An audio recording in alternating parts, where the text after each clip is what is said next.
Now we've officially gotten over the hump of Labor Day. Football season has kicked off, and we're even feeling that nice crisp fall breeze this weekend. So I know it's got everybody excited to pull out the flannels, the Ugg boots, and go stock up on that pumpkin spice that's hit the shelves. But the question on everybody's mind is, can we officially say it's fall? Well, yes and no. Yes, because as of September 1st, we're officially in what we call meteorological fall, and we track the meteorological seasons by those climate averages.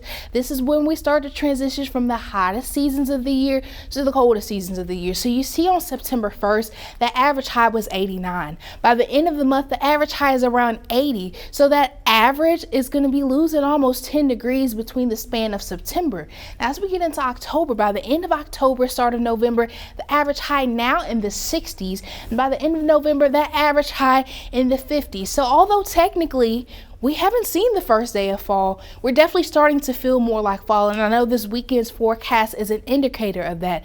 Now, the true first day of fall is what we call the fall equinox. That's coming a little bit later in the month. Now, we're going to take you back to elementary school when we talk about the fall equinox. The fall and spring equinox occurs when the sun's rays shine directly over the Earth's equator. Now, the solstices, where that differs, the summer solstice and the winter solstice is when those rays shine either over the Tropic of Cancer or the Tropic of Capricorn.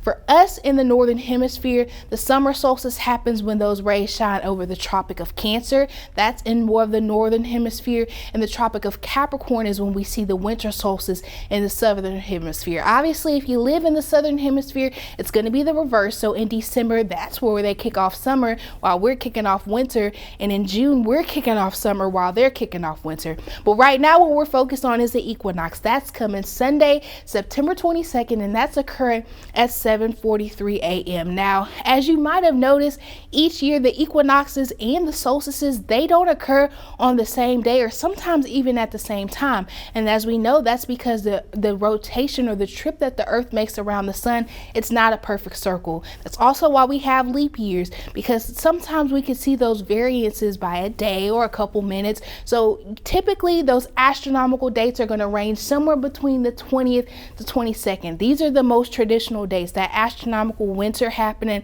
on December 21st, astronomical summer happening on June 21st, astronomical spring happening March 20th, and astronomical fall happening on September 22nd. Now again, it doesn't happen at the exact same time each year, even if it's on the same day, which is why we need these meteorological seasons that occur at the first of each respective month and will last for that 90 to 91 day period. So in this case with fall, as we mentioned earlier, September 1st kicked off meteorological fall, and that will include September, October, and November. By December 1st, we'll be in meteorological winter, although the astronomical winter won't occur until later on in the month. So technically, you can tell your friends it's fall, but if you really want to get specific, we still have about 2 more weeks before the first day of the fall of astronomical fall.